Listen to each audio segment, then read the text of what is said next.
اعوذ باللہ من الشیطان الرجیم بسم اللہ الرحمن الرحیم الحمد للہ رب العالمین الصلاة والسلام علی اشرف الخلق محمد وآلہ الطیبین الطاہرین اللهم صل على محمد وآل محمد وعجل فرجہم۔ ہماری گفتگو چل رہی تھی دور قدیم کے یعنی دور آخر کے رجالی مجموعوں کے بارے میں، جس میں ہم نے کل ایک پڑھا تھا مجموعہ الرجال کے نام سے۔ یہ کتاب ہے حضرت ذکی الدین عنایت اللہ قحبائی طابہ سرا کی۔ دوسرا ہے منہج المقال۔ منہج المقال جس کو آج ہم پڑھ رہے ہیں۔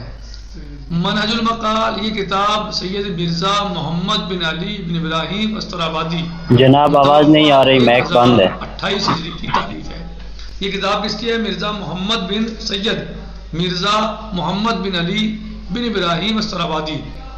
1028 میں ان کی وفات ہوئی۔ یہ ان کی تالیف ہے جو حضرت محمد امین استرابادی صاحب فوائد مدنیہ کے استاد تھے۔ محمد امین استرابادی صاحب فوائد مدنیہ کے استاد تھے، اور انہوں نے علم رجال میں 3 کتابیں تالیف کی ہیں۔ کنہوں نے؟ نا سید مرزا محمد بن علی بن ابراہیم استرابادی نے، صحیح۔ اور انہوں نے علم رجال میں 3 کتابیں تالیف کی ہیں۔ مفصل کتاب کا نام منہج المقال رکھا ہے۔ اب تو سمجھ آ گیا کہ میں صحیح کہہ رہا ہوں جی۔ اور متوسط کتاب کا نام تلخیص المقال یا تلخیص الاقوال رکھا ہے، اور مختصر کتاب کا نام الوجیز قرار دیا ہے۔ الوجیز کہتے ہیں مختصر کو ہے، صحیح۔ اور تو انہوں نے جو مفصل کتاب ہے اسے آپ دماغ میں رکھیے۔ مفصل کتاب کا نام کیا ہے؟ منہج المقال۔ متوسط کا نام تلخیص المقال ہے یا تلخیص الاقوال، اور مختصر کتاب کا نام الوجیز یعنی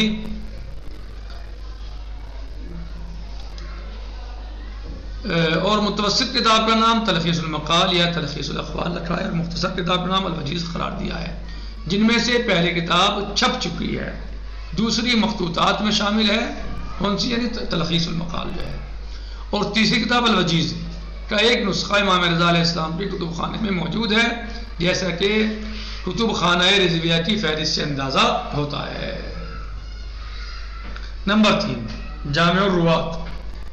یہ کتاب شیخ محمد بن علی اردبیلی کی تالیف ہے، جسے مرتب کرنے میں موصوف نے 20 سال کا زمانہ صرف کیا ہے۔ کتنے سال کا؟ 20 سال کا۔ اور اس میں تازہ ترین رجالی اصول و قواعد ایجاد فرمائے ہیں، جن کی بنا پر بہت سی مجہول یا ضعیف یا مرسل روایات کا حال معلوم ہو گیا ہے۔ کتنے سال لگائے انہوں نے؟ 20 سال میں تالیف کی ہے کتاب کی۔ اس کتاب میں کیا کیا انہوں نے؟ تازہ ترین رجالی اصول اور قواعد ایجاد فرمائے ہیں۔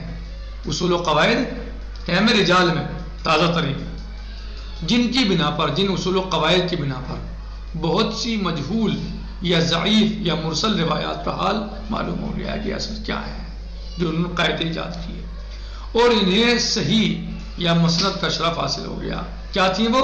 مجہول تھی، ضعیف تھی یا مرسل تھی، لیکن انہوں نے جو قاعدے قوانین تیار کیے بنائے تو ان سے کیا ہوا؟ وہ روایتیں کیا ہو گئی؟ وہ صحیح ہے یا مسند کا شرف انہیں حاصل ہو گیا ان کے قواعد کے اعتبار سے، اور اس طرح قابل عمل اور قابل اعتبار ہو گئی۔ یہ کتاب 2 جلدوں میں شائع ہوئی ہے، جس پر دور آخر کے مرجع تقلید حضرت آیت اللہ بروجردی طابہ سرا نے مقدمہ بھی لکھا ہے۔ اس کے علاوہ موصوف کی ایک کتاب تصحیح الاسانید بھی ہے۔ کیا؟ تصحیح الاسانید، جسے شیخ نوری نے اپنی مستدرک کے خاتمے میں فائدہ خامسہ کے ذیل میں مکمل طور پر یا بطور خلاصہ درج کر دیا ہے۔ اس کتاب کا امتیاز یہ ہے، کس کا؟ تصحیح الاسانید کا۔ اس کتاب کا امتیاز یہ ہے کہ اس میں تمام کتب اربعہ کے راوی، ان سے روایت کرنے والے اور جن سے انہوں نے روایت کی ہے، سب کا بالترتیب ذکر کر دیا گیا ہے، اور اس طرح بہت سے اشتباہات دور ہو گئے ہیں اور ہر راوی کا طبقہ بھی معلوم ہو گیا ہے۔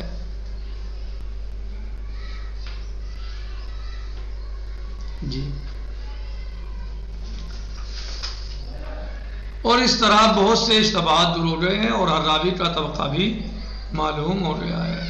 موصوف نے اپنی کتاب کے مقدمے میں اس نقطے کی طرف بھی اشارہ کیا ہے کہ علماء رجال نے اگر یہ کام کیا بھی ہے تو ناقص طور پر انجام دیا ہے، اور صرف یہ لکھ دیا ہے کہ آپ سے بہت سے افراد نے روایت کی ہے اور ان کے نام نہیں لکھے ہیں۔ یعنی کیا لکھا کہ مثلا فلاں سے بہت سے افراد نے بہت ساری روایتیں کی ہیں لیکن ان کا نام نہیں لکھا کس نے روایت کی ہے، کس نے روایت کی ہے، تو بیا ناقص ہے اور بات مکمل نہیں ہو سکی ہے۔ افراد نے روایت کی ہے اور ان کے نام نہیں لکھے ہیں جس سے استفادہ ناقص رہ گیا ہے اور بات مکمل نہیں ہو سکی ہے۔ لیکن میں نے کام کو اس طرح مکمل کر دیا ہے کہ کتب اربع، فہرست شیخ منتجب الدین، مشیخ الفقی، مشیخ تہذیب و استفسار اور تمام کتب کے راویوں کو جمع کر دیا ہے، اور جن راویوں کا ذکر علماء رجال نے نہیں کیا تھا ان کا بھی ذکر کر دیا ہے، یا جنہیں رجال امام صادق علیہ السلام میں شمار کیا تھا اور وہ رجال امام کاظم علیہ السلام میں تھے، یا جن کے بارے میں لکھا تھا کہ ان کی کوئی روایت نہیں ہے اور ان کی روایت موجود تھی، سب کو ایک مقام پر جمع کر دیا ہے، تاکہ اگر روایت ضمیر کے ساتھ ہو کہ میں نے ان سے سوال کیا تو یہ معلوم ہو جائے ان سے مراد کون ہے، یعنی وہ بھی ایک ساتھ جمع کر دیا تاکہ اگر کہیں ضمیر میں بات ہو رہی ہو، ضمیر میں ذکر ہو رہا ہو کسی کا، تو پتہ چل جائے کہ اس ضمیر سے مراد کون ہے، ضمیر کہاں پلٹ رہی ہے، صحیح، یعنی ان سے مراد کون ہے۔ اگر کہیں یہ آ جائے کہ میں نے ان سے سوال کیا تو ان سے مراد کون ہے، اور یہ شخص کس امام سے روایت کرتا ہے، یعنی ایسا نہ ہو کہ یہ روایت تو کرتا ہے شخص امام کاظم علیہ السلام سے اور کوئی سمجھ لے امام باقر علیہ السلام سے مثلا، تو وہ ذکر کر دیا سب تاکہ یہ پتہ چل جائے کہ یہ شخص، یہ راوی روایتیں کس سے کرتا ہے یا کس کے دور کا انسان ہے، تو ظاہر اس سے فائدہ ہوا، کھل کے بات سامنے آئے۔ اس کتاب کا دوسرا امتیاز اس نقطے کی وضاحت بھی ہے کہ اگر ایک راوی سے متعدد معتبر افراد نے روایت کی ہے تو اس کا مطلب یہ ہے کہ یہ شخص معتبر تھا یا اسے مشائخ اجازہ کی حیثیت حاصل ہے، اور یہ ایک بہت بڑی دریافت ہے جس سے بے شمار مسائل حل کیے جا سکتے ہیں، جبکہ مجہول وہ ہے جسے علماء نے مجہول قرار دیا ہو اور اس طرح اس کی کمزوری کی طرف اشارہ کیا ہو اور اس کی روایت کو ناقابل عمل قرار دیا۔ مجہول کیا کون ہے؟ وہ ہے جسے علماء نے، جبکہ مجہول وہ ہے جسے علماء نے مجہول قرار دیا ہو اور اس طرح اس کی کمزوری کی طرف اشارہ کیا ہو، یعنی اگر کسی کو مجہول کہا علماء نے تو اس کی کمزوری کی طرف اشارہ ہے نا یہ، اور اس کی